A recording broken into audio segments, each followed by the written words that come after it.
This one's called Taxi. And look, it's Mikhail Gorbachev. Gorby, picking him up in a taxi. How about that? They say that one character was supposed to be Marilyn Monroe, but they ran into some issues with the estate or something like that, so they had to change the name to dark hair and name her Lola.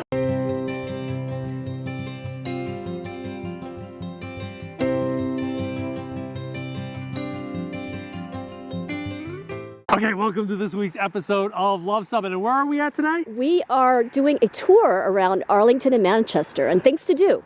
Yeah, we often get asked, where should we camp in Vermont? And for northern Vermont, we always say North Beach Campground. That's one of our favorites in Burlington. It's right on the Burlington bike path. But in southern Vermont, we always recommend camping in the Battenkill here. Right. And we've been here a number of times. There's a beautiful trout fishing Catch stream. and release. Yes. And our Airstream Club has done a number of events here. You can see how gorgeous it can be to take your RV when you're in southern Vermont to camping on the Battenkill.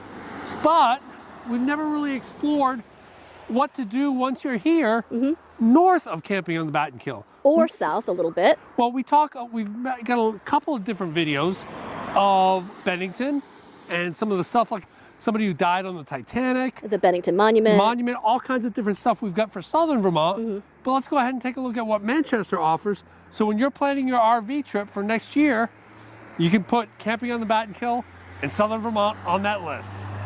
So of course, Vermont is known for a lot of its beautiful inns, and such as the Arlington Inn, which is just south of the campground, as well as the West Mountain Inn, which is right behind us. Correct. Also just south of the campground. And this particular inn is famous for where Michael J. Fox married Tracy Pollan. I forget the year, it was in the 80s sometimes. Yeah, it was. They're still married, but yeah, the West Mountain Inn is another beautiful example. Vermont is known for its inns, primarily, I think, because of the Newhart show. Remember that? Hi, I'm Larry. My brother Daryl. My other brother Daryl. Hi, I'm Larry. This is my brother Daryl. That's my other brother Daryl. And that was actually the Waybury Inn in East Middlebury, Vermont, which is just south of Burlington. So if you're heading that way, you can always check out that inn where that TV show wasn't filmed, but they had the opening there. It was the set. Yeah, basically. it was the set. So that's where that was filmed. So yeah, some cool places to look around here. Yeah. So we're actually inside the inn here, and you can see how beautifully they've decorated for Christmas. It's just, just got that classic Vermont inn feel. Very homey. But you might be saying, hey, I'm coming here to the campground with my camper. I'm not going to be staying at an inn. Well, this inn has every Wednesday during the summer. They have acoustic guitar. They've got a pizza oven outside. Yep. Make reservations early. Yep, and they have like 100 folks that come out there and do this every Wednesday during the summer. So if you're camping at the Battenkill, this would be a great place just to run up 313 to the West Mountain Inn. Yep. Get some pizza. And enjoy some music. So there you have it for your tip as you plan your trip to southern Vermont. So this is where they set up in the summer with their pizza oven and their cafe tables, and you can listen to the live music. And look at this view. Yeah, with the mountain back there. That's awesome. And there's a llama barn. Yeah. And or alpaca, I think. And apparently a labyrinth of some sort.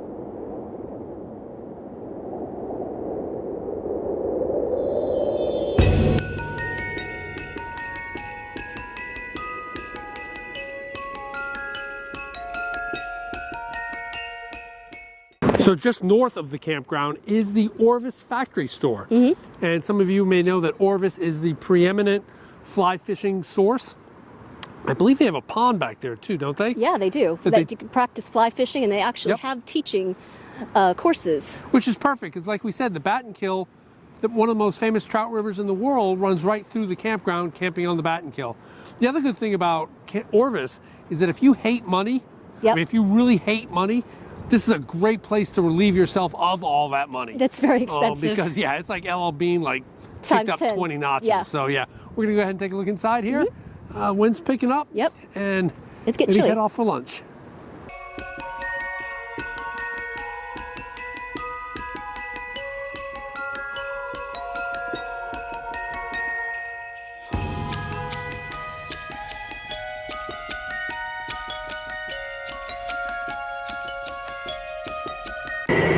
They even have some camping supplies here. We saw some bare bone stuff. Yep.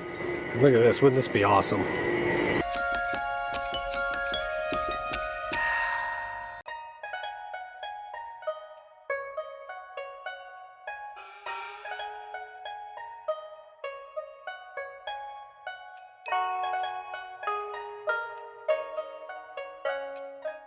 So we were here at Nong's Kitchen, and they specialize in Chinese dim sum kind of cuisine. It's an Asian bistro, they say, so all Yeah. kinds of different Asian foods. Correct. And then we were just up a ways, and they also have a Burmese restaurant.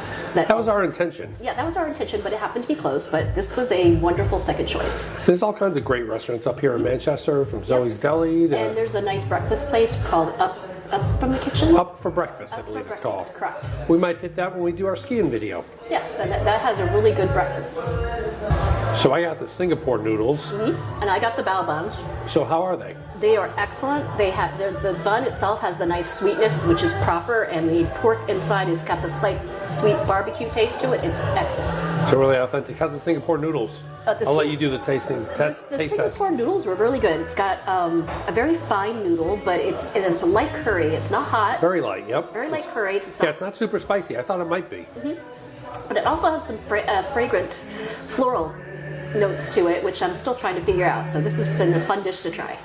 All right. Well, that was good, wasn't it? That was excellent. We landed that one pretty good. It was excellent. The very authentic bao bun, and I thought the Singapore curry noodles were just excellent. Yeah, I think probably had them in Singapore, but then they were just called noodles. So, Yeah. but the Singapore noodles were good. But they also offer takeout. They do. So if you're up here in Manchester, want to do some takeout, you don't want to cook in your RV and camping on the Battenkill. But you want to enjoy your camping site, this is a great place to go. So, Sin, where are we at right now? We are at the kitchen supply store. Vermont Kitchen Supply, I believe. Correct. And they have about anything and everything you can think of, including, look at these bins at the top. For I mean, all from your- professional right down to Absolutely. Lodge cast iron. Yep. They have everything you can think of here. They have dishes, coffee stuff, barbecue stuff, everything. Best selection of Dream Farm stuff. And you know I love Dream Farm stuff as I've ever seen.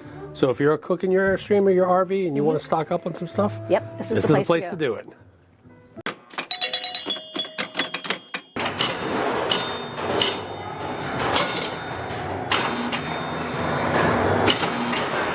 Okay, Cindy, you've been talking about this place forever, haven't you?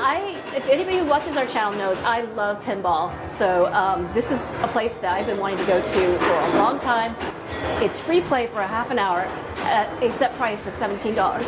And you can play all these games. They have historic games as well, from the early days of pinball up until the absolute modern games. And so I am dying to try these things out. I'm not a pinball fan, but They have some arcade games upstairs. do they? Maybe you can try those instead. Check those out. So this is the oldest game here, and it's from 1947. So I'll give it a shot and see if I... And they give like descriptions of the games Yep. and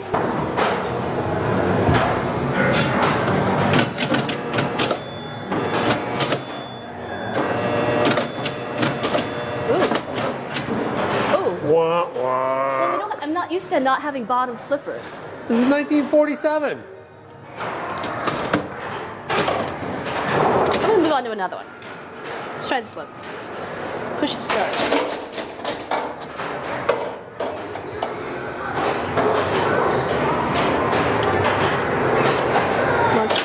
Got it. All right, this one's from 1952. And notice it has the bottom flippers here.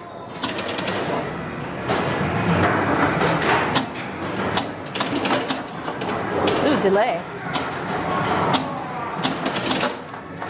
Oh, I see. It goes into a hole. Oops. Well, I didn't last very long on that one. Wow, this is hard.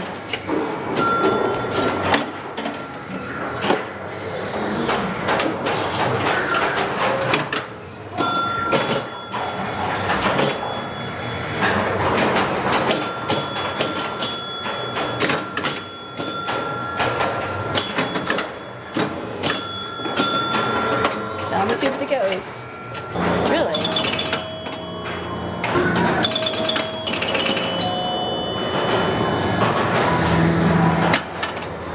These older ones are hard.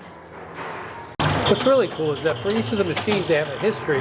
When it was introduced, some of the unique characteristics. Like Cindy's playing Space Shuttle, which was the first one to have like a little model toy on the inside of it. From 1984. Cindy. And you can see this one here kind of showing kind of the intricate guts of a pinball machine. It's a little bit more complex than I might have thought.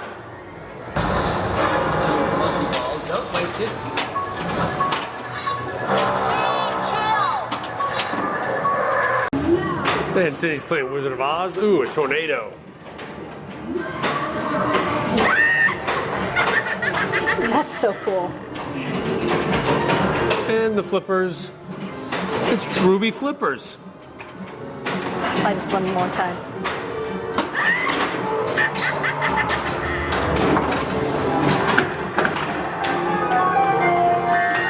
So what do you think, Cindy? Our time is up. You've turned your lanyard in? This was a lot of fun. We got to play some older pinball games. Well, I did. You didn't really play, but I got to play some older pinball games, which was a lot of fun, and they were way more challenging than the modern ones. And another interesting fact was that pinball games were banned for a while. Pinball was banned in many large cities from the 1940s to the 1970s. Lacking flippers before 1947, the games were considered a game of chance rather than skill and thought to be associated with gambling and also the mob. This led to Prohibition-style raids where pinball machines were destroyed. One fun fact is that the Addams Family pinball game released in 1992 was the most popular pinball game ever to be released, with over 20,000 units sold. We were talking to the lady here, and she was saying that whenever they do pinball tournaments here, they always throw in one of the old machines that you have to Yeah, it kind of weeds out people because they're very easy to get a ball lost because they don't have a lot of the power flippers that they have now. Yeah, and that 47 machine was the first one ever with flippers, right? Yep. All right, so good times, Cindy? Good times, and then here's another place to go if you're camping at the Battenkill and you want to try something different. If you're a pinball fanatic. And there's their logo, a flippin' good time. Okay, one final stop here. Before we hit the big one at the end. Yes, is Northshire Bookstore. It is an old-fashioned, old-core bookstore. Yeah, but it's not only a bookstore, it's also got a cafe in it as well. Yep. So a great place for lunch. We've done that many times before. And it has a lot of other stuff other than books, so it's a fun place to browse and walk around. But old core bookstores are becoming harder and harder to find. This is one of the best. It is. That's pretty funny. Nothing is written in stone except for that, right? Yeah. They also do a lot of author signings here oftentimes. Yep, so. they do.